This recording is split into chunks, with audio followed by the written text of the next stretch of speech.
We are live. Keith, how are you, man? Fantastic. Today is the best day of my life. How are you doing?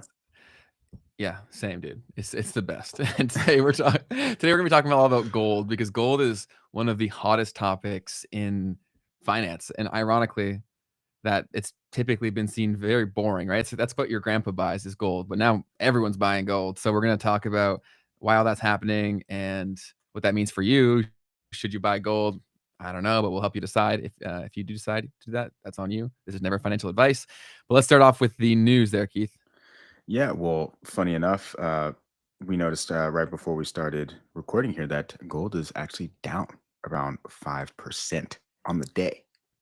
That's pretty Um, aggressive. it's hey, pretty aggressive. I'm gonna go ahead and share my screen because I also, as we discovered this, found a funny little anecdote about this. And actually, I'm probably not gonna share my screen because right now it's not happening. But It's not working.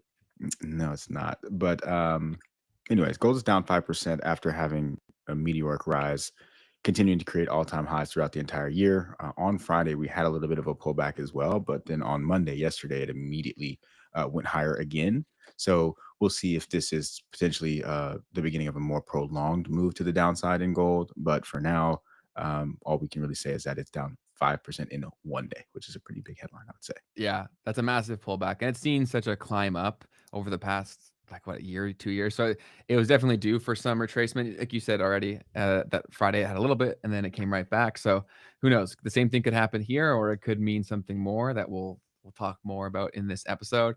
The other major story that pretty well everyone was impacted by was the Amazon Web Services outage. So AWS, which we've talked about on the show before, honestly powers the majority of the internet. Like, most of your favorite services are using AWS in some way, shape, or form. It is a juggernaut. It is a beast. Almost every app out there is using it. We use it for my software products, and so we were impacted.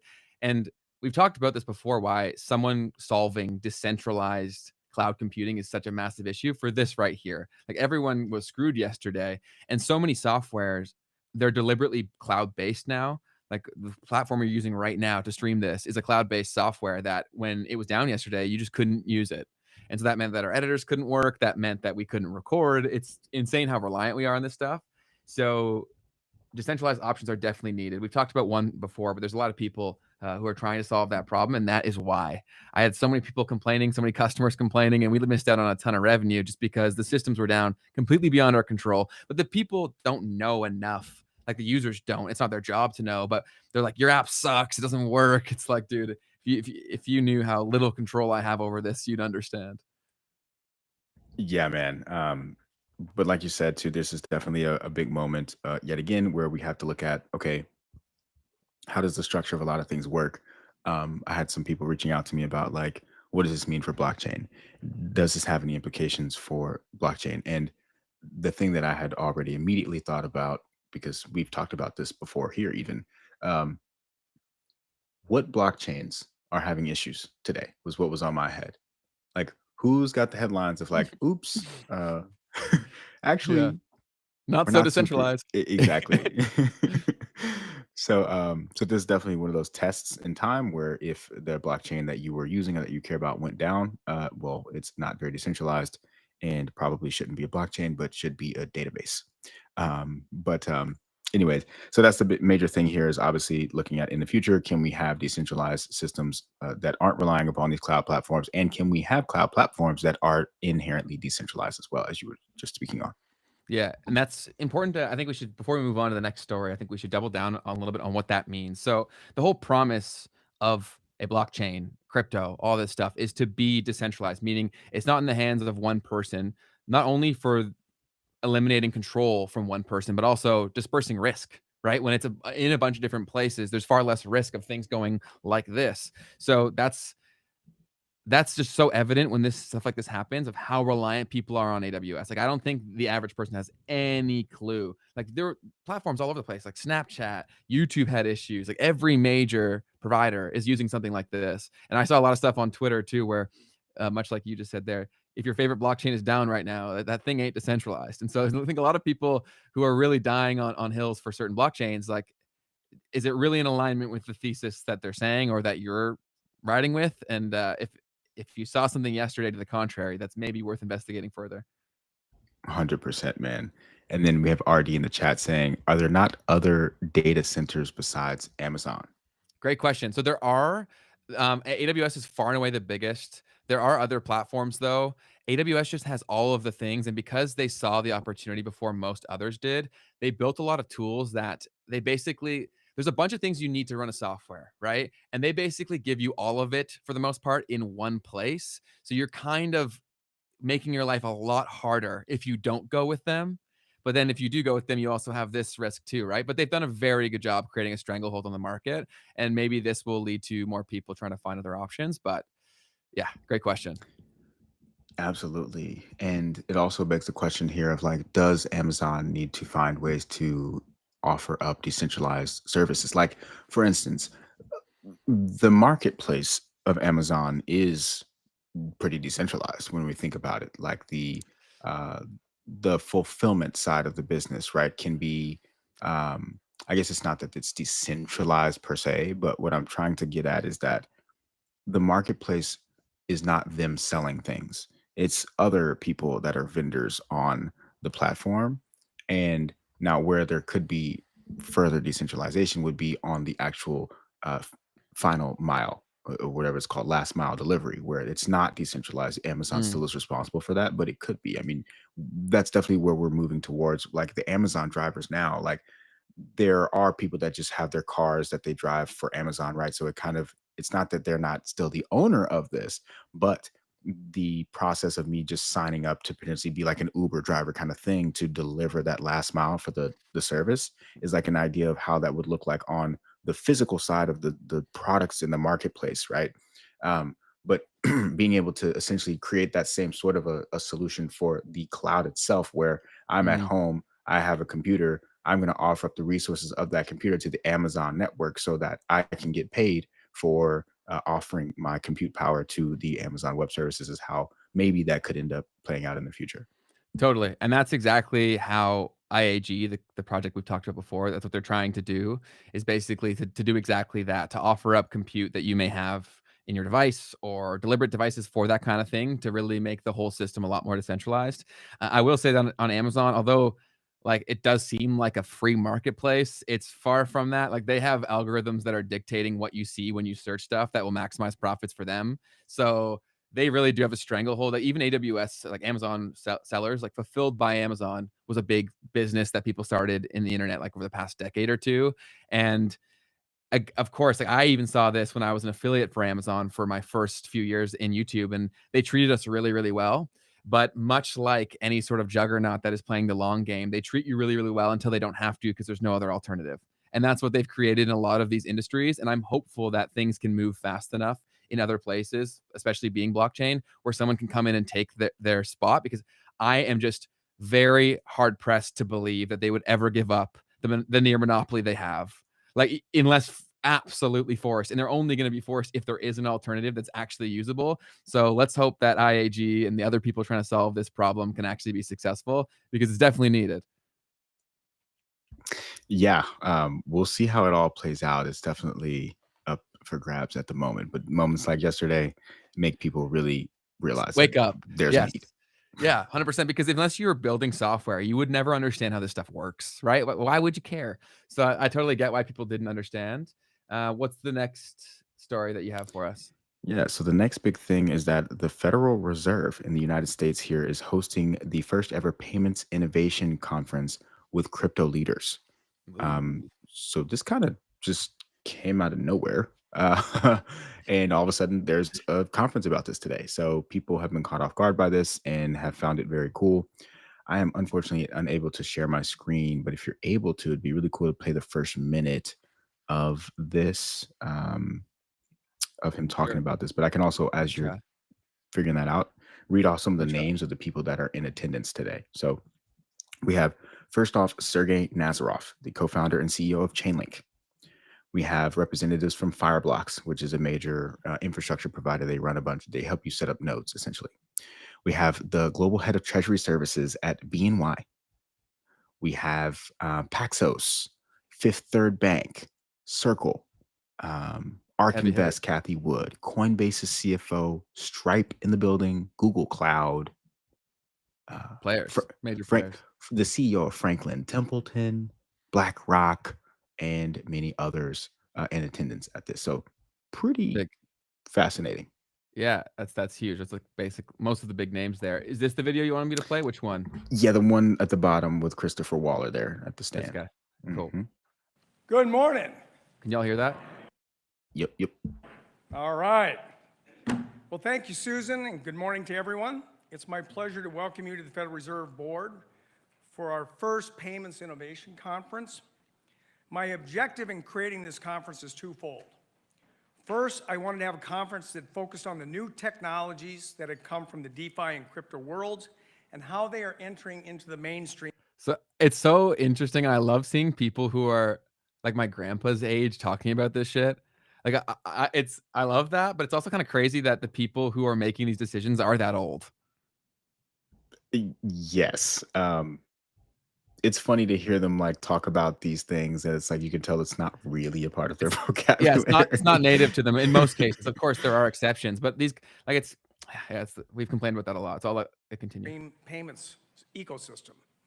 My goal is to have a vibrant discussion about payments between traditional payment incumbents and the new entrants from the DeFi world. Second, I wanted to send a message that this is a new era for the Federal Reserve in payments. The DeFi industry is not viewed with suspicion or scorn. Rather, today, you are welcome to the conversation on the future of payments in the United States and on our home field, something that would have been unimaginable a few years ago. My view for the Fed from now on is embrace the disruption. Don't avoid it. Yep. Love that. So pretty wild. Yeah, that's crazy. It's one thing to have the Securities and Exchange Commission completely flip flop and say we're going to embrace all of this technology and we're going to set the rules and create the regulations alongside of the CFTC, even though we've been battling for years and years. But it's another thing to have the actual Fed, right, actually endorsing and saying we want not just crypto, but he said DeFi specifically, right? Yes. And you've got Chainlink in the building and Paxos and Circle. And so that's a completely new world that we're about to step into here, where we've already had some guidance put forward by the OCC, being the Office of the Controller of the Currency under the Treasury Department. But now we also have this Payments Innovation Conference being hosted by the Federal Reserve itself. We are moving into a new era of digital assets in the United States and around the world. That's huge. And that's not something that people thought they'd see even a few years ago. Like that just wasn't a thing. And I think it's out of necessity, which is very connected to today's topic. Things are changing at a rapid pace.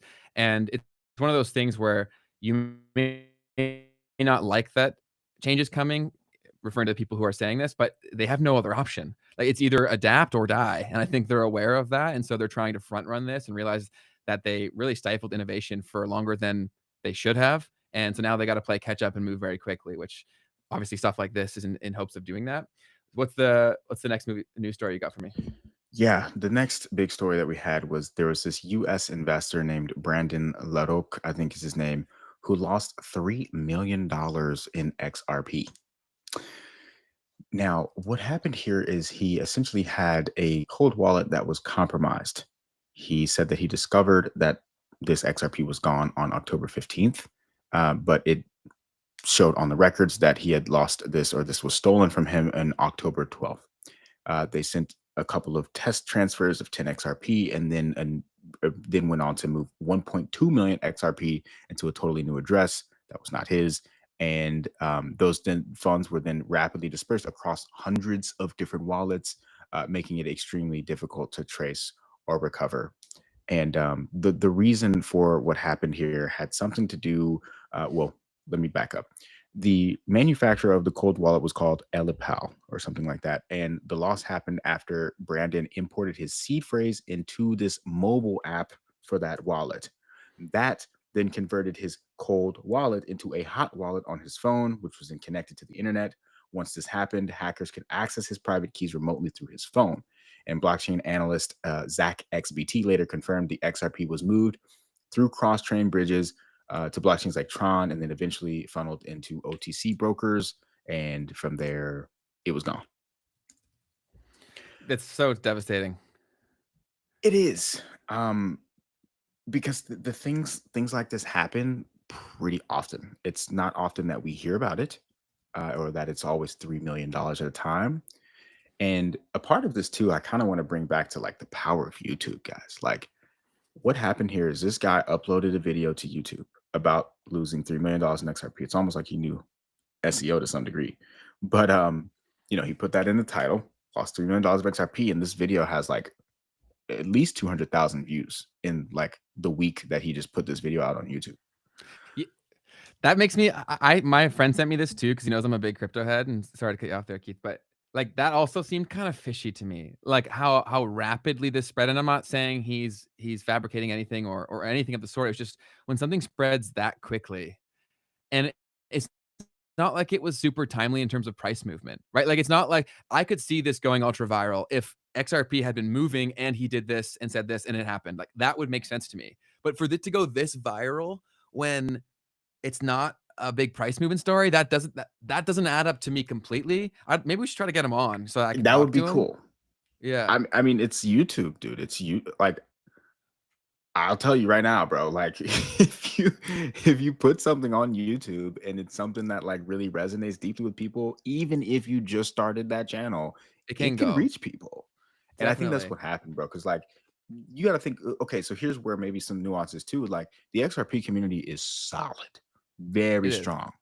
So it's like I think a part of it too is like, I mean, when I saw that, I immediately felt like I felt him. You know what I mean? I'm like, dang, like that is the worst possible case scenario. And as a crypto investor, you're like, wait a minute, I might have that kind of money in crypto. Like, how did he do that? Like, what Yeah. happened? You know what I'm No, saying? Because I don't want no, that to happen totally. to me either. Most definitely, and that makes sense. I just for me, it was the fact that I saw him on every platform. Like I saw it Yeah. on TikTok, I saw it on YouTube, and I'm like, okay, like yeah, sure, things can spread like that. But case in point, like your YouTube channel exploded, but you also posted TikToks and they didn't explode, right? Yeah, So but like, this is so unique. It's a story. It's like it's someone lost $3 million. I didn't lose $3 million of XRP. You know what yeah, I mean? yeah, Uh, no, again, maybe I'm too tinfoil hat. Let's definitely try to get him on because I would love to talk to him about the situation because regardless of how it happened, whatever, like that sucks. That sucks really, really bad, and that's the fear of this, especially because he did the work to do things right. You know what I mean? Like he did the step that no one does. Like no one's putting stuff on cold storage, and then he does that and loses it. Like that sucks. yeah, it definitely sucks. And the only thing is, it's never like a lot of people are going to be like, oh, you shouldn't have done this and that or whatever, blah, blah, blah. It's like, well, Come on. first off, these people are super schemy scammers, right? Like Yes. that's what happened. He was stolen from. Yeah. And then on top of that, it's like, um, the only thing that we can do, I think, is like try to really think strategically about how to prevent these types of things from happening.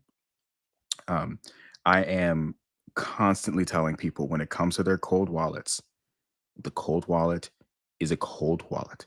You do not connect it to anything. You do not do any transactions on it. You leave it as a completely separate device where if you're going to hold crypto there, leave it there. Mm. The other thing is that if you are managing, I mean, in just period, it doesn't really matter how much you have because the prices of the stuff goes up and down, right? Because when he bought that XRP, it might not have been worth 3 million, it might have been worth Yes. like 30,000. You know what I mean? Point being here, you have to diversify your holdings of the assets. You cannot leave all of your assets in one place. You want to spread them even if you have a hardware wallet. You want to have multiple hardware wallets. You want to have multiple different methods through which you're holding because we don't know. The whole thing has been as crazy. Now we got the Fed saying everything's cool, don't worry. But before now, it was like we don't know if governments are going to come in and say that it's illegal to hold in cold storage. Mhm. So diversify from cold storage to having some on exchanges across different exchanges. And so, anyways, these are strategies that I talk about with a lot of the people that I'm close to around how to actually protect your assets. And that is the number one no is keeping all of it in one place. But Yeah. so yeah. Great point. And it sucks that, and hopefully that's not all that he had, right? Like hopefully this is something that this doesn't impact his entire life, or hopefully he can turn this into a win where that becomes not a huge deal, and hopefully that all works out for him. But I'll reach out to him. I just found his email, so I'll message him after this because I'd love to have him on to explain everything, because it's also, and I feel like another reason why he blew up is because there's so many people in that demographic that are crypto curious, but they don't have anyone to listen to. Did you know the opportunity to see someone like them talk, like me and you talking about this stuff, if anything, right? It's not people like Brandon, who is like, I don't know, how old would you say he is, like 50 something, and talking about this. So I'll reach out to him after this show to try to get him on. Yeah, yeah, that sounds super cool. And yeah, it's the thing as I noticed with a lot of okay, so the older demographic that's into this is like they're very smart, right? Like that's the first thing. Totally. Because most They people have to be. exactly like you have to be like willing to say, oh, these youngsters know something. You know what I mean? Like let me Yeah, listen to them. if you are someone who has the conviction in your own belief to ignore everyone around you, you have to be smart. Or an Yeah. idiot. But I think, like, if it's backed by research, you're smart, you know what I mean? Yeah, you have to go like through everything that's being said to you for sure and like think. Um, and so with that, like I've noticed that they tend to be more humble too. So Totally. they're like, oh, um, yeah, like let me listen to what this dude is saying because I don't want to make whatever mistake it is that he's making. And I do think that that's a big role. It's like this older demographic is like, oh, like there's a lot of stuff that I don't know here. So let me not say he's dumb or he did this or whatever. Let me like double tap on this Learn. and understand. Totally. Yeah, I think that's also a lesson for anybody watching this. The smartest people are usually the most humble because they realize how much there is to know. And so I think that's a very good point. And obviously, people resonated with him. He was also so chill about it, which I guess what else can you do once the money is gone? It's gone, like move on from it. But that was something that was pretty impressive to have lost that much money and be casually talking about it and explaining it to people. Like kudos to him for even doing that. Yeah, it kind of gives me the feeling that like he's probably experienced something like that before because I Seriously. can empathize with that. Like it's just like you quickly come to grips with the fact that it's gone. Do you guys stake? Which platform would you guys recommend? Keith, do you want to take that? Yeah. So I always recommend that. Well, first off, when it comes to staking itself, um, obviously Uniswap is like the big easy place to go. Um, I always recommend also decentralized lending because, and I got a video in the chamber about this because the word staking just means like four different things. And so, like, what do you mean by staking? Um, some of that could be decentralized lending, right? You could look at that as staking. And that's what I always recommend just because I think it's, first off, you don't have to deal with impermanent loss that comes with using a liquidity pool. And so you don't care about whether the assets are going up and down in price. But so I recommend Aave for decentralized lending.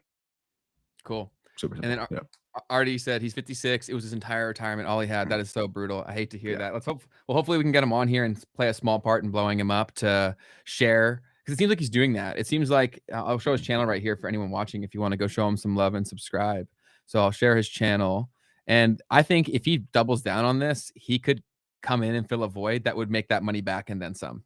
And it sucks that he has to do that. It's super unfair, but it seems like he's rolling with the punches. So this is his channel right here. And his first ever video was the one where he lost all that money. And it looks like he's still posting content. So go show him some love. Brandon LaRoque, I think it is. And so I'll reach out to him after, try to get him on the show, but definitely go show him some love because that is a super unfortunate thing. Yeah. And like just back to the XRP community thing, like Jake Claver, bunch of other guys like were like immediately trying to help out and reach out to help him out. And like these people have, you know, some of the most influential followings in the space. And I'm sure Cool. uh he's getting some traction from that. So yeah. Sweet. Well, hopefully we can get him on in the coming weeks. But what else do we have? Do we have anything else? Do you want to move into the core topic? I did want to touch on a couple things for my XRP people on the back of that, Do it. because this is actually pretty massive. Ripple just bought G Treasury, and also they announced a $1 billion buyback special purpose acquisition company. So G Treasury is essentially a treasury company that is helping companies to manage their treasuries. And so what they're doing here is they're trying to integrate their entire ecosystem into the world of crypto treasuries. And at the same time, they've also raised a SPAC to go out and create their own Ripple XRP treasury company. The name of that company that they just created is called Evernorth. So they're basically like completely integrating the entire stack of what it's going to look like for corporate treasuries in the future while doing it themselves at the same time. Got it. So yeah, so they're raising $1 billion to go out and basically go out and buy back XRP on the open market through this company called Evernorth. Are there any other established treasury companies for XRP? Not really. I think Okay. it's a part of why they're doing it. Yeah, yeah. I think that these treasury companies will increasingly become a thing over the coming months as they see the success that Sailors had and they see the likely success that Tom Lee will have. It's inevitable that XRP will get one. I think most of the major coins will get one. Yeah, for sure. And the thing that's super unique about what Ripple is doing here is that first off, they own a digital asset that's volatile, but they also have a stable coin, right? So this is a very unique move in that they're integrating, they're creating the entire full stack of what it would look like to have a digital asset be like interoperable across like not only a payments platform, but also the settlement of the treasury of the company itself. And there's just like Mm, way too many use cases of like what that would look like. Um, and then, oh, and like to not forget that they've also applied for a national banking charter this year. So that's also just like sitting in the background. So Ripple is becoming a bank at the same mhm. time that they're owning a treasury company, at the same time that they're doing stable coins. And it's like they're about to position themselves to be like potentially the centerpiece of how all digital assets end up becoming integrated into the banking system. But you know, we'll keep that for another conversation later. Yeah, we'll have to do some more XRP episodes because I know that you're a massive XRP head. But is there anything else that we had from a news standpoint, or should we talk about gold? Let's dump into this gold, man. Okay, so how do you want to approach this? Do you want to first explain why it was rising, or should we explain why gold's going down today? Hmm. Well, I have no idea why it's going down today. Have you seen anything about it? No, but I think I do have some potential hypotheses in terms of why that would be happening. But we'll start with the why everyone's rushing to buy gold. You want to start there? Cool. Yeah, let's set it up. So basically, what we've seen over the past, really, it's been almost a decade in reality, has been central banks around the world buying up gold, and in that process, it's become a little bit more clear that countries are dumping U.S. Treasuries to buy gold. The idea being here that the United States dollar has been the hegemonic currency for, well, since the 70s and has essentially been a bully in using their currency to get the outcomes that they want, the US, that is. And so people are like, oh, I'm kind of tired of that. And I would rather have a different system that's either a little bit more neutral or that at least isn't just me giving away all of my power to the United States. And so with that, they've been buying gold. And what started to happen over the past year, ever since 2024, we started to see this like really pick up, was this actually being reflected in the price of gold. And I did a little bit more research and realized that what happened here was in late 2024, when Trump was being elected, there was this physical shortage of gold that started to show up in the London, the LBMA market. And so what happened here was like there was this complete squeeze to where like the delivery of physical gold over this market went from taking 2 to 4 days, which it would normally take to physically deliver gold that's being settled over this market, to being 2 to 3 months out for when you could actually get your hands on the physical gold. And this Wow. was all happening right as we had Trump coming into office saying, hey, by the way, we're about to ramp up this whole tariff and international trade situation. And people were like, oh, well, then what does that mean for gold? Like, am I going to be able to get my hands on gold? And so they rushed to get their hands on gold. And now we're seeing that being reflected in the price over and over again, where we've seen continuous all-time highs in the price of gold since 2024. Yeah, it's been pretty insane how the price has moved for gold. It's definitely changed how people have seen it. So let me try to pull up a chart here and I'll show you just to this the visual is pretty powerful. And there's so many political reasons as to why this is happening, and we can kind of dive deeper and explain some of them.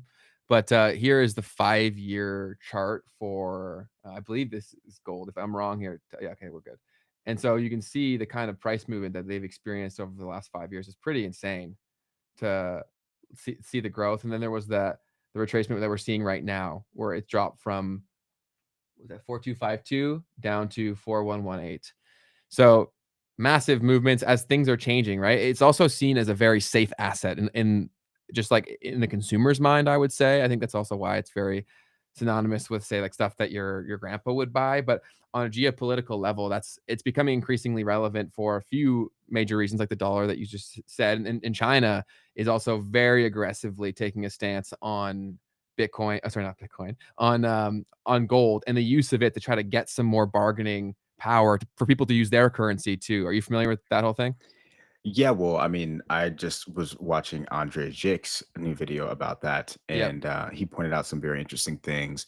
Now, to be fair, as I've continued to try and find the full story around that, it's not as clear to see what it looks like, but this idea that China has essentially been building out a network where gold can potentially in the future be used um, to essentially back their currency, right? So Yep. they're finding ways to allow people to the idea is that they're trying to find ways to allow people to actually uh, redeem yuan for gold, and in that using gold and the yuan as the infrastructure for the entire global financial system in a way. Yeah, and that's a big thing to double down on is how big of a deal this stuff is and how important it's been for America to be the default currency and how things were traded and how oil was traded. And more oil transactions are being settled outside of the dollar, which is not the best for America. Who needs that to maintain what they've done for a very long time. And a lot of people who are rushing to buy gold, it's because they see what's going on in the States, that America is deliberately going to run very, very hot to devalue, which will result in devaluing the dollar of the fiat currency. And so, because of that, people don't want to hold treasuries because they know that it's going to be difficult for it to provide a solid return when they're deliberately running the economy so hot to try to deflate the debt that they have. And it's so large and gargantuan that it's just something that they have to do. They're between a rock and a hard place here. And so, if you hold cash, you're the one who gets screwed in that situation. 100%, man. Um, it's hard to look at what's happening in the United States and not see anything other than continued long-term inflation. Yeah. And when you have that as the outlook, then you need to demand more for the amount of money that you're lending to the United States or in the form of dollars or dollar bonds. So the yields on bonds over the long term and the long end of the curve, meaning the longer term bonds, is very likely to continue to rise. And that's been the trend for the past 10 years or so. It's been obvious that the market has said, okay, wait a minute. Um, US bonds aren't necessarily a very good investment ideal when you're going to have continued inflation of that economy. They're going to continue to print more money in order to try and essentially devalue the debt. And in that situation, I've got to find an alternative. And I was having a conversation with my community yesterday. We were talking about how, at the end of the day, um, gold gold is an option, but pretty much around the world, anything that looks the least like cash Yeah. is going to be the thing that's probably going to perform the best. Hmm. And so, some of the research that I've done is that it's also clear that governments around the world are not only buying gold, as you mistakenly said earlier, Yeah. they're also buying Bitcoin or Hmm. holding rather Bitcoin at the very minimum, right? Hmm. Seizing and holding it is the strategy that the US and China have been taking over the past since Bitcoin has been around. Completely. And I think that'll only continue to happen. I think there will be a natural desire for even further risk allocation, to put some of the money that people are rushing into gold. I think the more that people are aware and get educated on Bitcoin, I think enough serious people are going to continue to be involved in Bitcoin where people will at least move some of their wealth towards Bitcoin, even if it's a small percentage point. There's still a lot of room for Bitcoin to grow, in my opinion. And to double down on why China is really trying to buy so much gold publicly is because if they want people to use their currency, they need to go against why people don't like using America's currency anymore, right? And so they've been bullied, as Keith mentioned, and obviously that's not good for anybody but America. And so if you want something to change, you have basically have to say, okay, what's in it for me? And so at a conference recently, I'm taking this from that guy's video that you mentioned, and they basically said, hey, use our dollar instead of the U.S. dollar. And they're like, okay, well, how? Like, what is this back to? And they're like, gold. Okay, and they're like, okay. So where is the gold? And they're like, oh, it's in China. Like it's with us. And they're like, no, we've been there before. We've done this before. How is that too dissimilar from what America's doing? And so he said that China has been working to create a way where basically it's a lot more decentralized in terms of having access to your own gold, but physically having access with this system that they've been building. And it seems like they've been building the actual physical infrastructure to allow this to take place. So I guess like I don't have the deep interweavings of how it would work, but you'd have some sort of representative there that can see how much you have. You can probably have a bunch of people confirming that what is there, so that you get the whole benefits that something like Bitcoin would have automatically, but by more of an analog, like direct person way of achieving that, which is something they're trying to do. Right, right. And the way that I'm imagining it is just like there's vaults that are in the countries that are participating in this thing, so that Mm. that way, like it's there, it's your gold. Yeah, yeah. Um, so so it's an interesting concept, and it's funny, we're bouncing around the Bitcoin thing, and it's like, well, technically Bitcoin does solve that problem. Yeah, it does that right now. But I think it's a big mental hurdle for a lot of these people to get over. And I think even if they know it was the superior mechanism to do that, people's opinions move very slowly. And I think the backlash that a lot of countries would get versus like if they take the gold route, nobody would care. They'd be like, yeah, that makes sense. And then if they take the Bitcoin route, they get roasted. There'd be like backlash. They'd be like, you're burning our money on, like you're letting it on fire. And obviously it doesn't make any sense. But they also, any country also has to deal with the court of public opinion. And with that, you're getting the public's level of understanding, which when it comes to Bitcoin blockchain, it's quite low. And whether that's by design or it's not, the fact of the matter is people don't know. They don't understand. And whatever they don't understand, they're afraid of. Yeah, 100%. And that's why also I think that I'm going to make a video about this or put it out soon.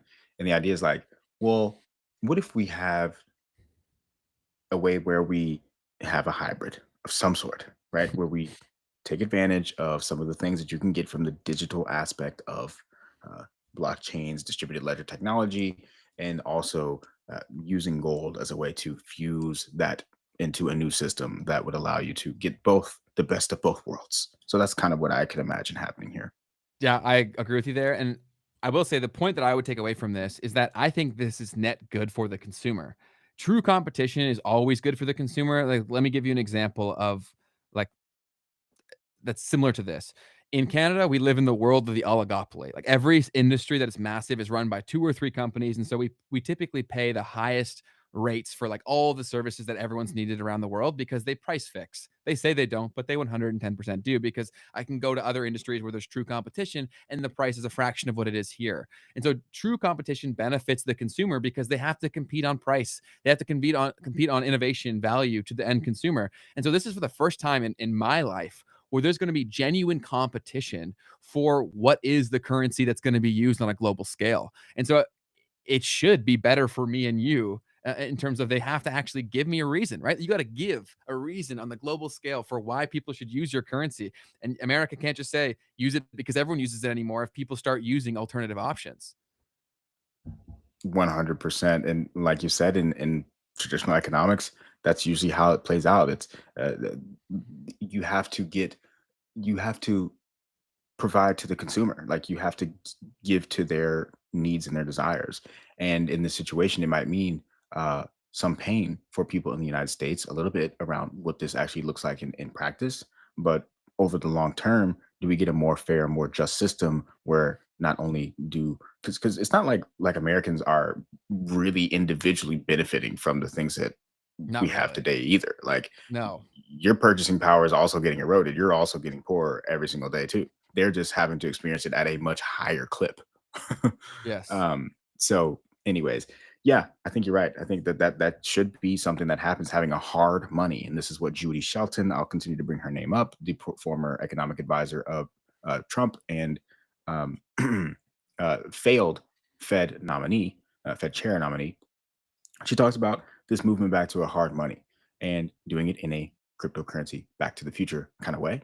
And in reality, I think it would be good to have hard money, like having growth actually be attached to the money itself instead of just growth being attached to credit and this ability to just print new money, where in reality, none of the growth that's happening has to be real. And what happens from this, a part of what happens from this in the market that creates an issue is this: when markets are going up based upon the fact that there's just a bunch of more credit in the system, it gets more and more fragile to where any little cough, right? Like what we saw in February with the DeepSeek thing can just like crash the market by 10% in a day.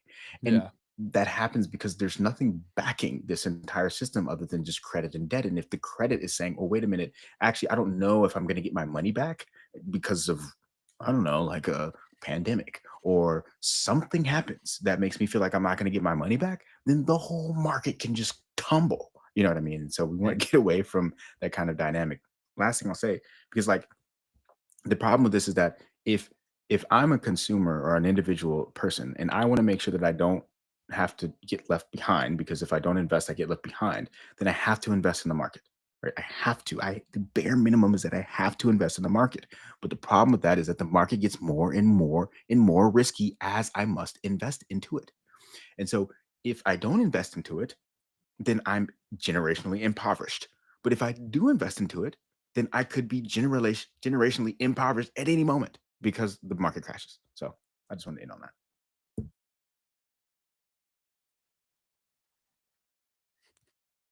It's Oh no. connected. Are we still live? Okay, I think we're good. Okay, cool. But yeah, it's a horrible situation for so many reasons, and even beyond that, like the financial system is an obvious one. That obviously this is a house of cards that is propped upon fake upon fake upon fake upon fake upon fake. But also on top of that, there's so many things that gets conducted in a system when you can print infinite money where no one really looks into things as much because they can just print more money. So like let's say even for like military activities, imagine how much more scrutiny there would be for military activities if there truly was hard money, like a finite amount of currency, right? You now have to truly justify why this is so important, right? And then also that also makes it a lot more difficult, at least, to conduct black budget activities, which is a very real thing. Like there's a lot of money that goes unaccounted for in these government agencies that just never comes to be. No one knows where these trillions of dollars was spent, billions of dollars was spent.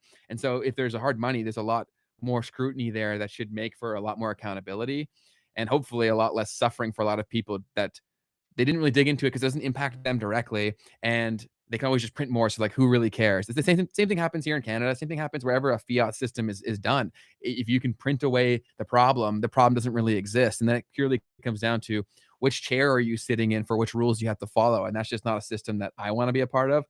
And blockchain, if done correctly, does provide some more opportunities for more transparency and accountability, ideally. But again, it's only if implemented correctly. Yeah. And this comes into the concept of like blockchain, not Bitcoin, which, oh, so many people are going to be so mad about that. But like blockchain as a technology can provide this level of transparency without you having to have some like financial token as the incentive for how it all works. Hmm. Now, usually it helps to have that financial incentive to provide the security to the network, but you don't have to have that. Like the ability to have a a network where you have the clear linear kind of tracing of what has occurred in the past is very, very, very, very, very, very powerful. Yes, you need some sort of consensus mechanism to make that work, and maybe you need a token to make that actually all function. But the point is, the technology underlying Bitcoin, the technology underlying blockchain, is much more important than just the tokens going up and down in value. I just wanted to hit on that because it's really important that we start to move away from this like obsession with the tokens and like really start to look at what are the issues that we have in society and how can the technologies that we have solve them. And this is why the stablecoin thing is the first thing that actually is taking place, because it's not about price go up and down. It's literally just inherently not about that. Hmm. It's just about what can this technology do for the end user and how can we use this to create a better world. So a little bit off topic, but just wanted to point on that. No, I think that's very on topic because that's one of the biggest things in crypto is that people get so fixated on why like their specific thing has to be the answer and not just the underlying technology can be used to really just enhance people's lives. Because a lot of these systems and pain that we experience is because of outdated systems and really outdated technology. Like if you actually look into the underlying structures that conduct most of our finance activities, like it's so old and so outdated. For context, like I run online businesses and it takes me so long to get paid. And in a world where I'm processing the money, like for let's say for my apps that I run, like I don't get paid for like 60 to 90 days after I've made the money. Like that's crazy. That should not. And a part of it is because they deal with disputes and all of this stuff. But like, there's no world that should take me 2 months to get paid. That's crazy. Yeah. And Apple's able to do that because of the monopoly they have on the market, for one. But it makes it a lot harder to run a business, and that's not really needed. Which is also the narrative that the Trumps are pushing out a lot. And he uses the same example about I shouldn't only be able to conduct the transaction on like Monday to Friday. Business runs 24/7, so too should my finance. And there's a lot of validity to that. And why it's so important to grasp these technologies is because the more people that understand it, the more people are going to see how it could be applied in different ways, right? For the most part, the people who are highly educated on this, they're crypto heads. And so we're also blind to some things that other people may realize that we don't grasp. So it's so important that everyone understands the tools here so that we can all collaborate on the best ways to actually use them. And so that way it's not in the hands of the only few people who understand it, which is my biggest fear. Love it, man. And I just wanted to hit on an example because I think that you painted something very cool where blockchain could actually solve the issue. Where, for instance, you have a payment that's caught up somewhere for 60 to 90 days. If we had that record on chain that, hey, Ben is owed this money, but it's over here. Well, that's fine. Here, Ben, I'll give you a line of credit to go and do, and you can do this in general, right? Like you can go out there and get lines of credit for money that's owed to you, but being able to do this algorithmically and without having to have some intermediary in the process, it's just somebody that says, oh, well, the money's sitting there, so here you go, boom, and it's just there, and then you can take Yes. that money and you can do whatever you want with it. So it's like this liquid, kind of loan that you can take off of any money that you're owed based upon a standardized protocol that says, oh, but this money is going to this person. It's just not going there yet. You know what I mean? Completely. Anyways, thought Yeah, that'd be you're cool. right. And there are ways to do that. They're just very slow, they're time consuming, and then you have to go through a rigorous process where you can be Mhm. rejected by the end of it, and it was all a waste of time. And if you're a business owner like me and Keith, time is the most valuable thing you have. You're putting out a different fire every single day. If you have to go spend a day or two in a bank to try to get some money that you already have made, it's a symptom of the broken system. And I think that the more that you get involved with money, the more that you learn about it, the more that you see how inevitable this stuff really is because of how archaic the current system really is when everything else is moving a mile a minute around you. And the stuff that keeps it all going, which is the finance part of it, takes so long. It's just so broken and flawed where like until we solve that, we really don't have democratization in terms of business, truly, right? Because same point, right? Like let's say I can compete with the biggest app that's out there, but I don't have venture capital funding. I can't do the stuff necessary to move in the way to be competitive if I can't even get my own money for 60 to 90 days. It's just an absolute shit show. Do you guys fired your editor? Why aren't you posting edited shorts? We haven't fired our editor. He'll be posting some from this episode probably tomorrow. Yeah, I mean, I appreciate the level of attention to the game. It feels like we put out a short maybe like a few days ago. You know? Yeah. Yeah, it's been a Okay. while, I guess. But after this, our producer will be cutting clips, and so too will our editor tomorrow. So you'll have more clips. And then what else do you want to talk about when it comes to gold, Keith? I think the last thing that I wanted to touch on is like, do you think that gold is going to continue to go up from here, Ben? I do. I think the rate of growth will slow down, maybe even temporarily, as I do think there'll be a rotation towards Bitcoin over time. I think a lot of times that people have been putting so much of their money towards gold, I think they'll see that that's also a little bit riskier than they think it is, and they may try to diversify from there. There's also so much more room to grow in something like Bitcoin because Bitcoin is truly scarce, right? Like gold is scarce because of the ability to actually get it. Takes time, takes energy, which you've discussed a lot. But Bitcoin, there's actually a finite supply, right? So I think when people grasp that concept, why is like people, you can argue that gold has utility, but no, it doesn't when it's sitting in a vault. Like, how is that have any form of utility besides the fact that it's shiny? Like come on, right? And so I think people are going to realize that this is more of a social currency that gold is, right? It's more so it makes me feel more secure because I know I have this physical thing. It's all up here, it's perception. And so as soon as perception catches up to it, I think a lot of money is going to flow to Bitcoin. Well, I want to challenge the idea that gold is not used for anything because it is used for things. To be But fair, the people holding it, you think they're using it no, but they're storing the potential use of it for what? for semiconductors and other types of I don't actually know where it's used, but it's used. It's used consistently in semiconductors. Not in semiconductors per se, but in conductivity. It's the most conductive metal that we have easy access to. But if Um, if it's this expensive, people would need such egregious amounts of money to sell it for that purpose. In that case, that's a great thing to hold, right? If it's needed in that way.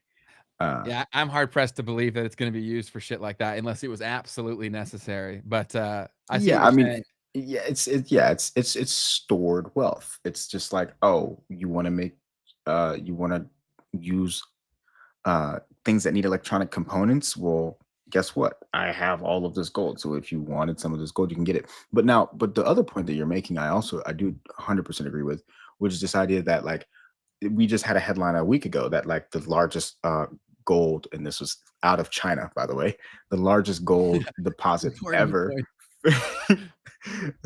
the largest gold deposit ever found ever in the world was just found in China. So that type of a headline could come out at any moment. There was another headline that was floating around about 5 years ago that like there's this asteroid out there that's worth Yes. like septillions of dollars worth of gold. And so if all of a sudden Jeff Bezos can go up there, a Blue Origin, and go mine that gold and come back, then what? You know? I can picture him going up in the spaceship with a muscle T, you know what I mean? And just chipping away at that thing and pulling it back. I can see that happening. But I totally get what you're saying. Like, I can understand how there is genuine utility. And I actually have a crazy story related to gold if you want to hear it. Let's hear it. Okay, so this is very woo-woo. This is very like crazy shit. But are you familiar with the Anunnaki? The story of the Anunnaki? Tell me about it. Okay, so the Anunnaki, and I'm gonna butcher the exact specifics, so go source this yourself. But there is these ancient myths that this species came to our world in search of our gold. Okay, because they needed the gold to put into their atmosphere to stop the radiation from coming into their world. Okay, and then so what they did. This is not my story, but that's why human beings are so different from say primates because they did through genetic engineering created us to and then in turn create the gold for them like to actually get the gold out of the ground, process it, all this stuff for them to eventually use. Obviously crazy when you hear that story, but it's one that does get shared a lot in woo-woo spaces across the internet. So maybe you're totally right, and maybe the Anunnaki are going to come back and they're going to pay absolute top intergalactic dollar for every ounce of gold that you have, and you are going to become intergalactically rich. It could happen. Is that how the story actually ends, or is that just your I- interpretation? in terms of its ending, Yeah, like are they supposed to come back and get the gold? that's a great question. Anunnaki ending story. Let's ending explained, because this is okay. Enil is one of the people protests that the gods are innocent. The test ends. Another name to the gods and humanity. Okay, so I'll do some more research and I'll update you on the Anunnaki when I come back for next Okay. episode. Okay. But yeah, I figured I'd bring that up because that's one of the core things for gold is that it's mentioned the fact that they need it more than anything, and so they had to create this slave race, which is us, to then actually get this Go gold and for mine them. it. Yeah, Okay. exactly. Interesting. Interesting. Well, I mean, gosh, there's definitely a lot of gold has been used for a lot of society, for a lot of human civilization, rather. Um, so definitely has the ancient, even biblical types of roots in our society and in the stories that we tell around money and things of that nature. Starting to feel like I'm at an anime conference. Yeah, I feel like it'd be more like a UFO conference than anime, but there could be. I'm sure there's animes that are covering the same story. It's pretty common. Yeah, because like the thing that kind of came to my head around that is that like, okay, we could say it's gold, but we could say it's also like people talk about like human consciousness itself being mined, right? Or like the someone So very that's close the to me gold, you says, think? huh?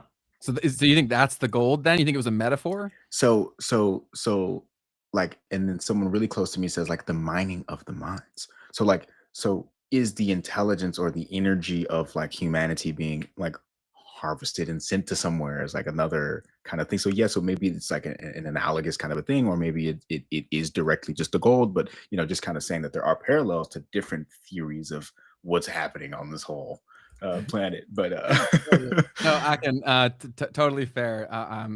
Yeah, it's totally fair to say stuff like that. But I find that stuff so fascinating because when you go back to the foundation of our systems, like, they're crazy. Like, we fall in line so much, and we don't really question too many things that we see enough.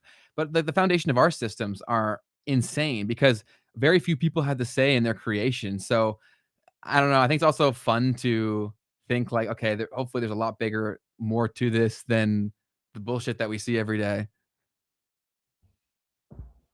Who knows, man?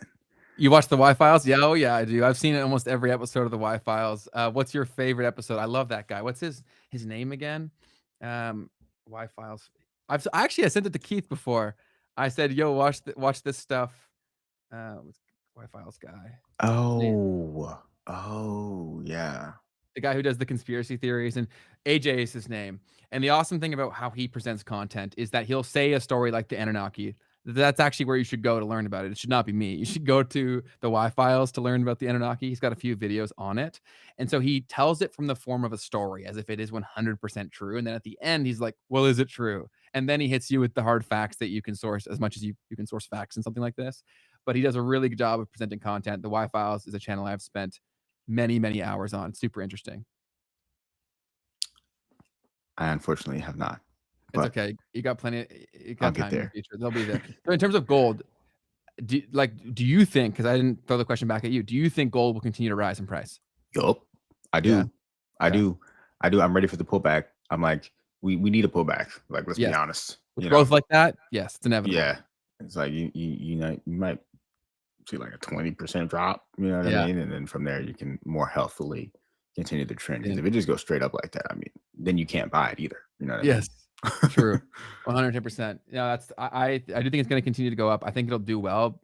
It's typically done well when things are going crazy, on an economic global scale, and that's gonna only increasingly happen as we're as the financial system itself is changing, and also, like, we're at the very beginning of AI layoffs and how that's gonna impact the employment market too. I think a lot of people aren't privy to the kind of changes that are gonna happen there and how much certain areas and certain fields are gonna be really impacted by that. And when people are afraid, they typically run to a place like gold to put their money in there. I think enough people will do that to make the price continue to rise quite a bit. Especially you pile on that these countries are trying to accumulate. That's a lot of money trying to buy gold. And like you said before, there's only so much of it. Yeah. So it's an interesting thing. It's like, do we see some headline that comes out that says we have so much extra gold than we ever thought? And I think like on a geopolitical scale, that could be a way that, like, for instance, the US could try to strike back against this idea of everyone flying away from gold, Mm, toward gold and away from the US dollar.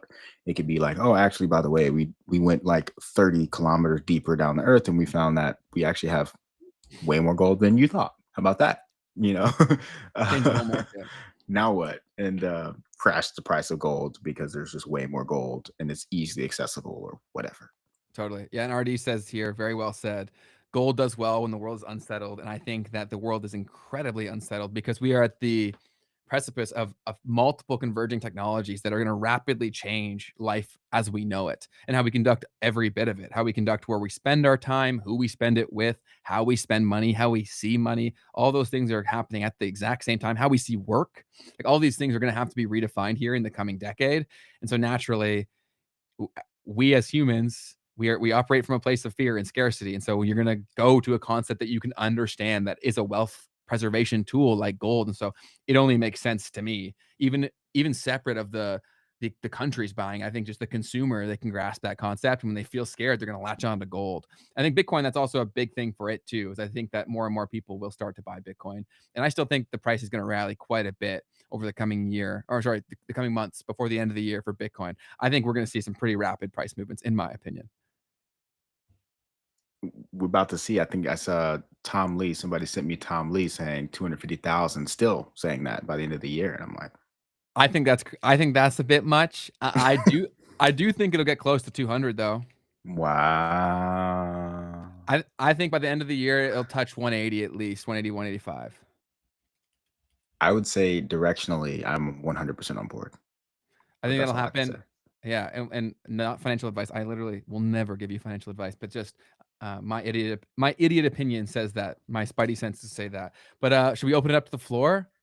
What See you what the got chat's for us, saying? folks? Talk to We us. Yeah, we appreciate you jumping in here. I'd also love to hear from everyone in the chat. What are your thoughts on gold? Are you currently accumulating gold? Do you hold gold? I hold zero gold, to be transparent. I have absolutely 0 ounces of gold.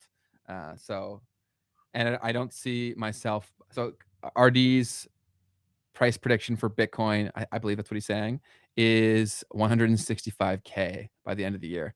Totally Wow. possible. I do think we're going up, barring a black swan event.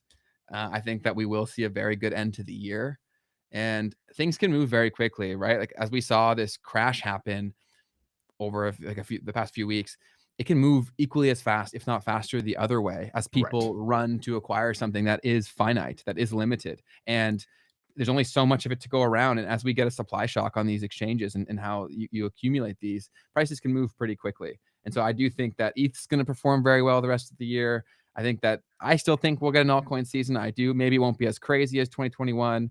But I do think that we will see some positive price movement across the board. Be patient, see this as the opportunity that I personally feel that it is, and follow your own convictions. If you think that things are underpriced, then put your money where your mouth is, right? Like act accordingly. If you've done the research and you feel like something's underpriced, that's how you create wealth. Is you buy shit that no one wants when you know it's worth way more.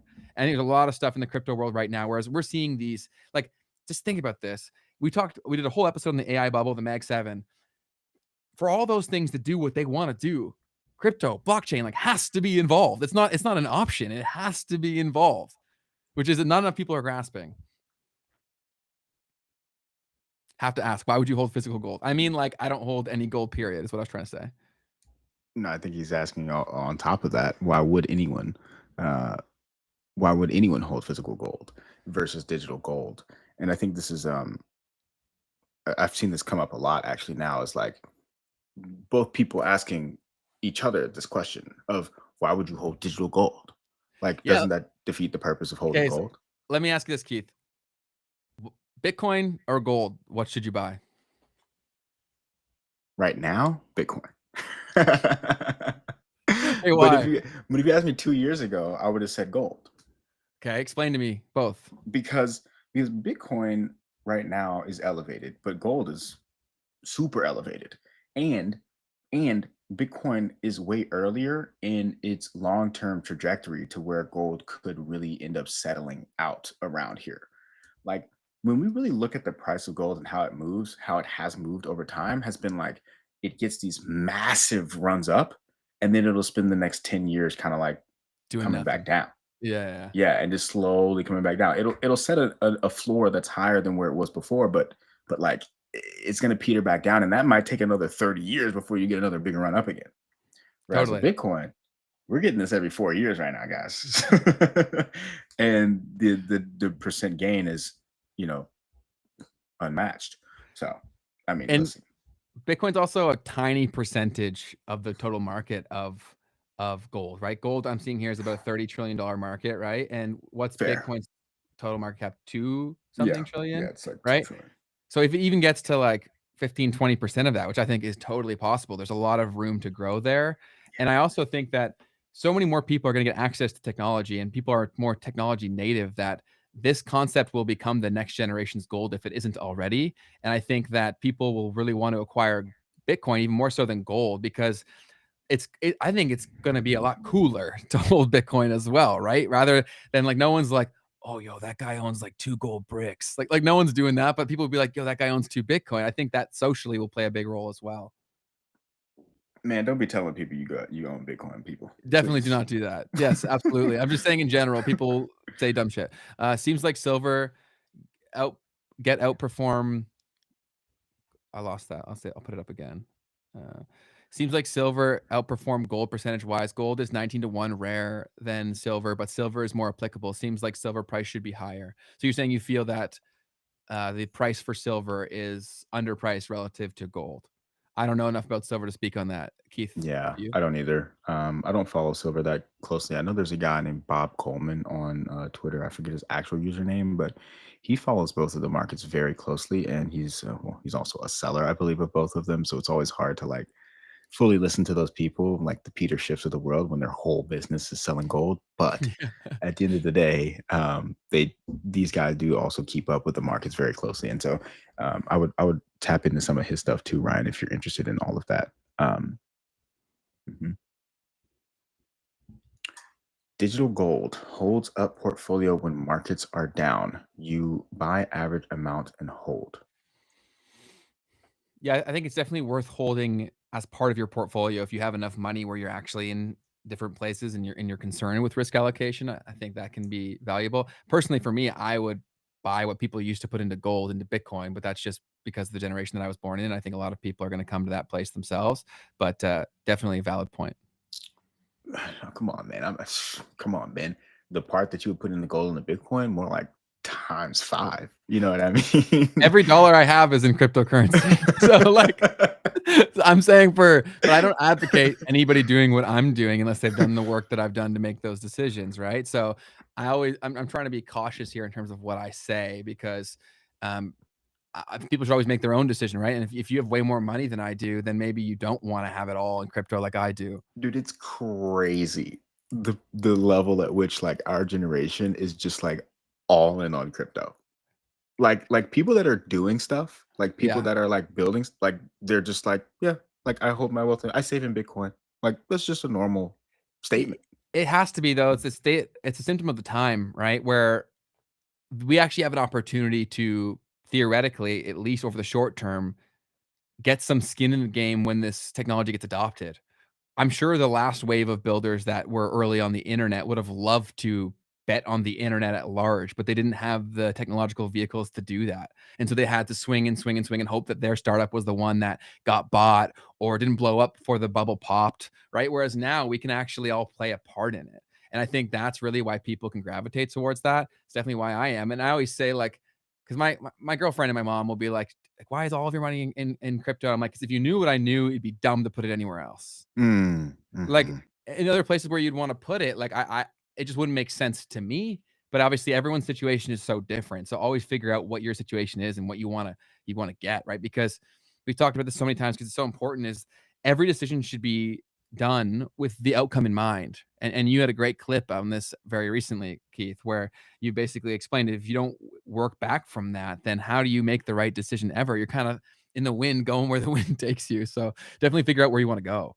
Yeah, yeah, definitely. Because like the main thing that I would say is the only other alternative to some to people that are like young and building stuff is like real estate because of the fact that you get the cash flow from it and the appreciation at the same time. And I think that's the one thing that I mean, Bitcoin is going to eventually compete with that as well, as far as being Yes. able to get cash flow on your Bitcoin. It continues to be more and more possible through different types of instruments, and eventually it'll be native, probably on chain. You'll be able to, earn an income off of your Bitcoin.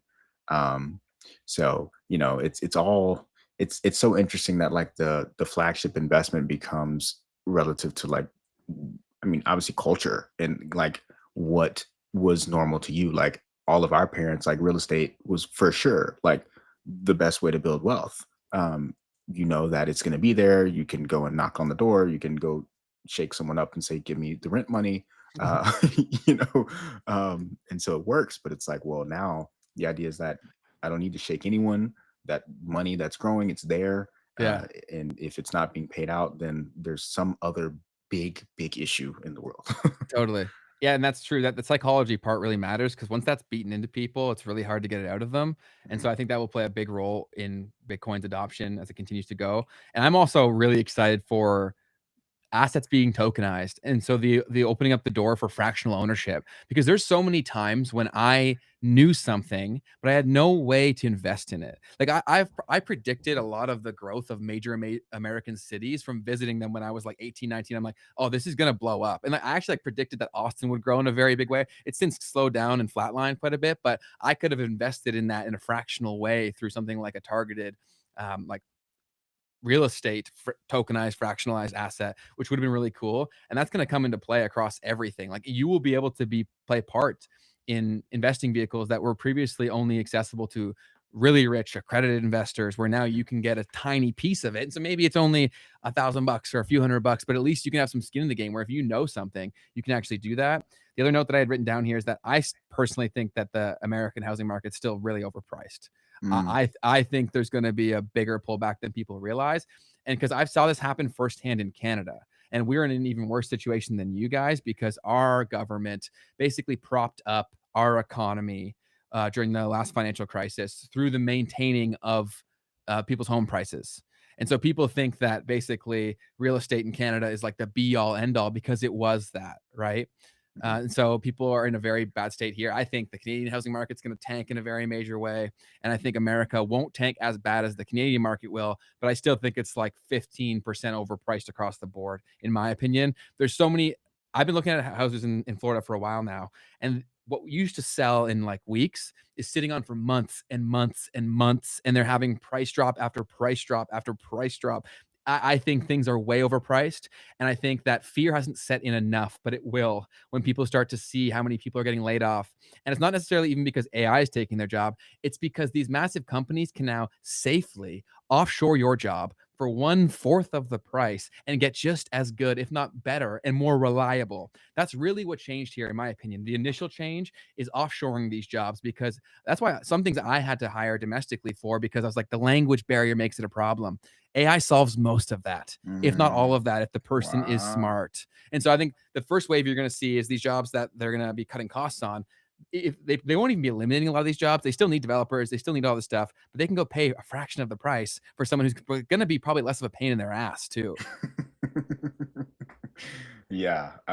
In the United States, we just had Trump kind of create this golden visa situation where companies are going to have to pay, like, I think it's like $100,000 or something like that, just to have, these people come in and work here in the U.S. And so that also is going to potentially accelerate the offshoring of a lot of these jobs as well. And when you talk about it like that, where even the cultural language types of barriers can potentially be eliminated through technology itself as well.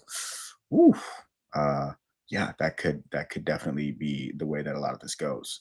I think that's when people start realizing what's happening. I think that could result in a lot of people start aggressively dropping their prices. And in the real estate market in particular, the first symptom of prices going down is when builders start to sell at a loss.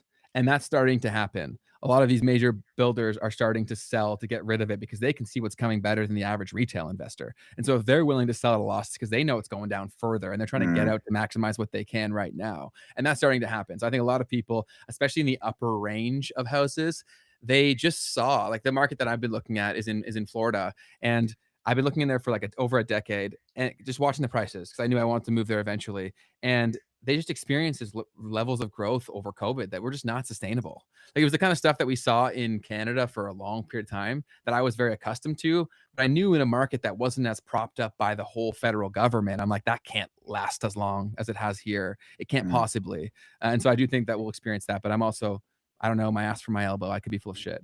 But Uh, go ahead. I just wanted to say I love Florida as like a way to like kind of gauge the American real estate market too, because it's just like one of the prime sorts of places where you have obviously a ton of water, very good climate. It's not the desert. It's not. You can get hit with a hurricane. So don't get me Yes. wrong. That's another big thing, and is that the south of Florida is potentially seeking.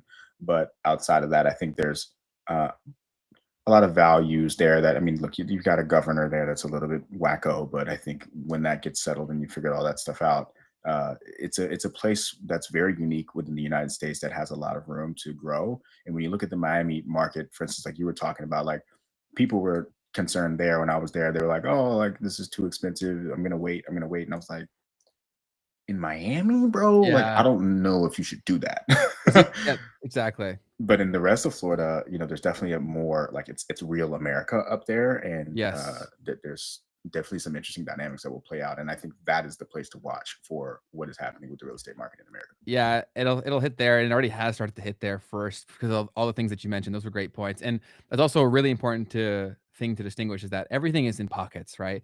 We throw out these general terms, but there's always things that are the exception that are immune to certain things because everything's so laden with nuance. There's so much more here.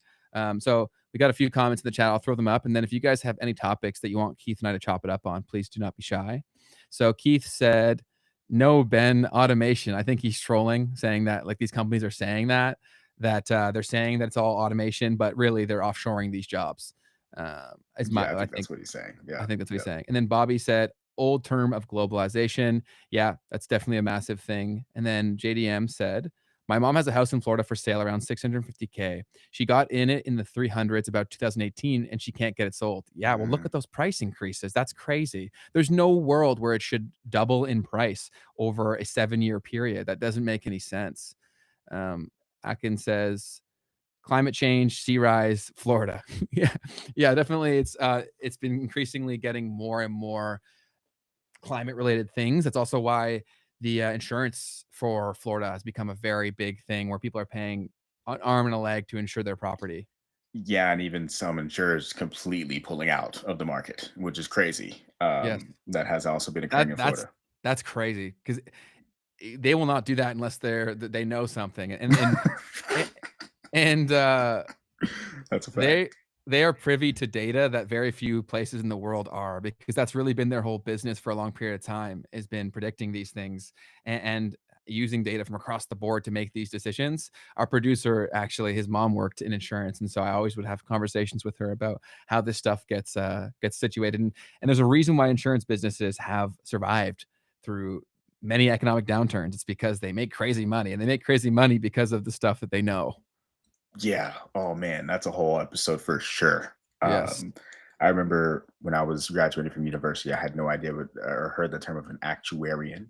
Hmm. And like the people that essentially are responsible for the data that they're analyzing and the science of that data for how they're able to come up with the prices for what people are going to pay. So that business, man, it's a crazy business, and I have someone close to me dealing with some of the downsides of that business right now, and it's It is really wild. really wild what they're able to do and get away with under the guise of, first off, the laws that enforce that people have insurance, and then also um, the psychological need for safety or the possibility of something going wrong.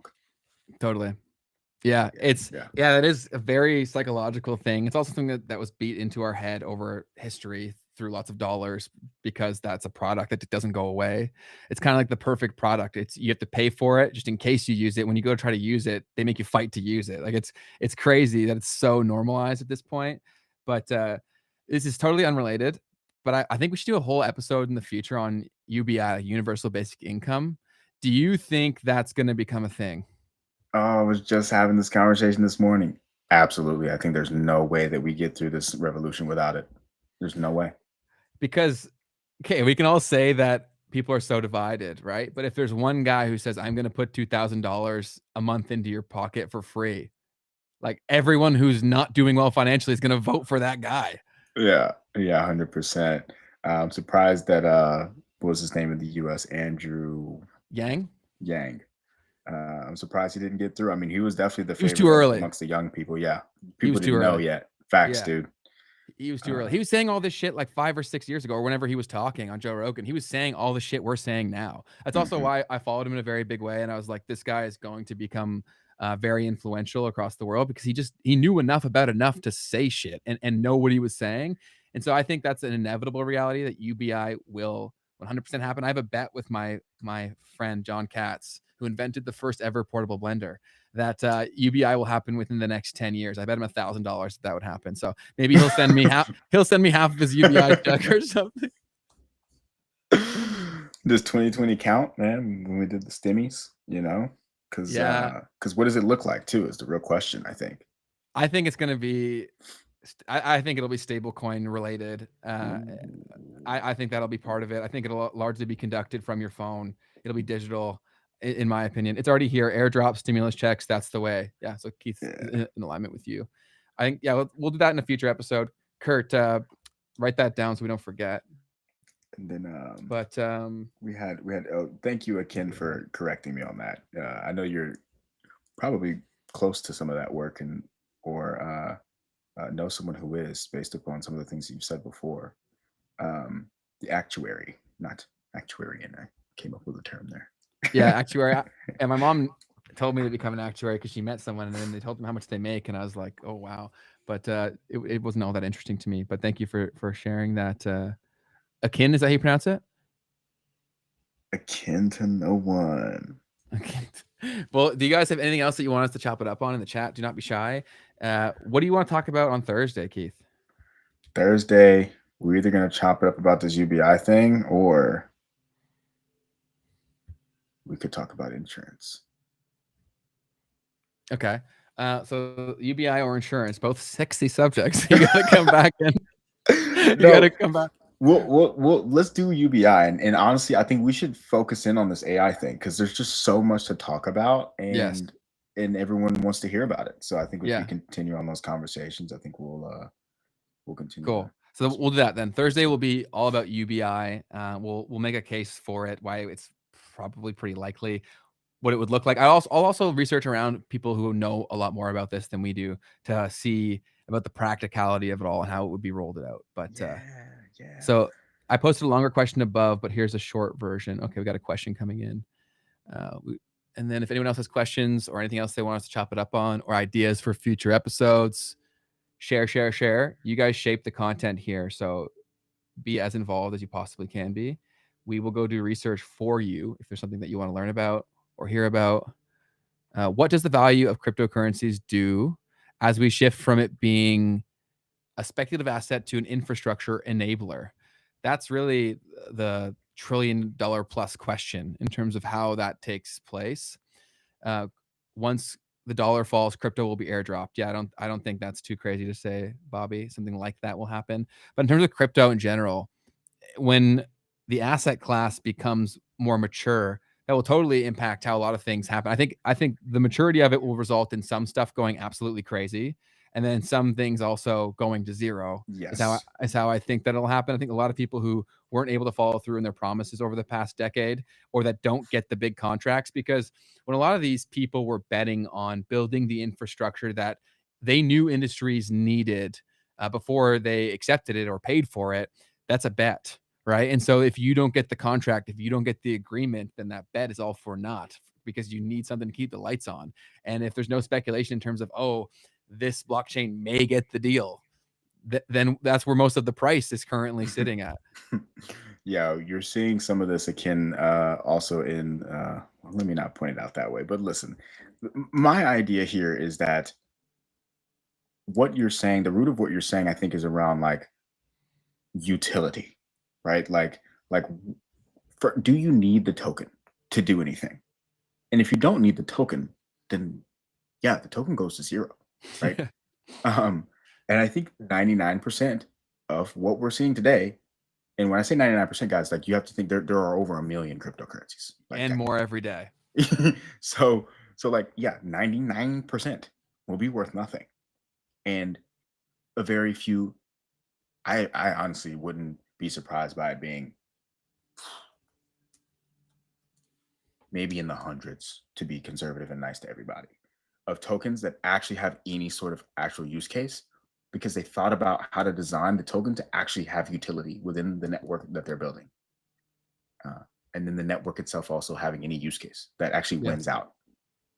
So that's how I look at it. I mean, but on the other side of that, it's like, okay, so then what happens for those projects and those tokens, right? If there is a real use case for them, like, I think they become massive, right? No, it's a very good point. And that's also, I think that's one of the most important things that we should double down on in a future episode, is how to figure out what the purpose of the token is. Because a lot of times, like, there might be a really good idea that could be a really good business, but it's a Web 2 business that doesn't need a token, right? Like that video that I sent you the other day of that guy who was reacting to that crypto Shark Tank show. And they basically, every argument was like, why do we need a token for this? And almost all crypto projects, like, that's true. There really isn't any utility to the underlying token, which is why I love projects that it's integral to the whole structure of it, right? Like Ethereum is a lot like that with the gas fees functionality. Cardano, the same, right? So if you think that there's going to be a lot conducted on these chains, then they need to burn the underlying asset to conduct that activity, which then in turn is like oil, right? Why do people need oil? Because they use it to do shit. It's the same sort of underlying structure here. There's a lot of projects out there that they're selling you a dream that this token's not really that necessary. And so the story of the dream is a good one. And the dream may even be successful, but that doesn't mean your token's going to do well. Exactly, dude. I'll never forget 2020, 2021 when everyone was like I'm talking about really smart, really well off people like, oh, I'm gonna launch a token. And I'm like, brother, do you know how much you need to think about to be able to just launch a token and like actually have it be successful? Like you don't just launch a token to raise money. Like you can raise money in other ways, brother. You don't need to launch a token to raise money. And you're not going to create the new currency of the future by just throwing some ERC20 token up on Ethereum or launching some token on Solana, brother. Yeah. Like, I'm sorry, but like, No, that's it's not what's going on. it needs to be said, but people don't say it because when you say the stuff that actually matters, people stop listening because it's not sexy anymore, right? And you're playing in an attention-based economy, so naturally, the most attention-grabbing things keep you around. But RD has a really good point here. Is it the altcoins or is it the gambling on the altcoins that attracts people? And I think it's a combination of the two. I think you can usually tell who, like, which camp a person falls into based on how they react to price movement, right? Like if they freak out because the price didn't do exactly what they wanted in the time frame that they said that they wanted it to, then yeah, they're gambling at that point. But if you are doing what Keith has said, and I've tried to say a bunch of times, is that you're betting on the underlying technology being adopted, then I think it's the latter. Who can remember the number one altcoin from last bull run? What was it? I don't remember that. You're I muted. mean, honestly, it probably was B&B, to be honest. Yeah, and it But I also don't know. depends on what do you mean I think by that's what she's saying. Is she's saying like no one remembers because it went away, or like got it. I don't know. Got it. Yeah, there will be price movements because it's all narrative based, right? And a lot of people will jump in and gamble if the narrative is good enough. And now, if these projects are working with people that understand social media, like myself, they can really, if they have someone who's good at telling stories, and they understand someone who understands social media and distribution, if you can really get people sold on something. And that's also the role that Tom Lee is playing for Ethereum. Is it's very important to have a face and someone who's very well like thought through the story of how can I say this in a way that's not even technically true, but is close enough to the truth that I won't be called a liar and everyone can understand what I'm saying. That's really the art form of transferring a message in finance. And Tom Lee has made his wealth off of that exact same thing. It's figuring out what is something that people can grasp that makes them excited to then potentially be open to the idea of learning what I'm actually trying to say. And that's what Tom Lee's been working on with ETH, and you'll keep seeing him on more and more TVs. Yeah, a generational run that Tom Lee is going on right now. It'll be very interesting to see how everything plays out with BitMine and the rest of all of these treasury companies as well, because I think what he's doing is he's like doing it without any leverage, which I think is very smart. You know, kind of like just go at it from raise the money, use the money to buy, and not go into super debt to do it because it completely complicates the game of trying to acquire these assets in a way that doesn't blow up. So very, very good on him by doing that. Yeah, I can't wait Um, to get him on the show to ask more about it. And I also feel like he's been itching for a show where he can be less formal because every time I've seen him on a show, it's very, very finance, and it's usually on a True. time constraint. And so he has to be very much like buttoned up, but he's got some degen in him. I see what he talks about and like what he does on Twitter. And I think we could pull out a lot of his personality. And he seems like a very likable guy, in my opinion.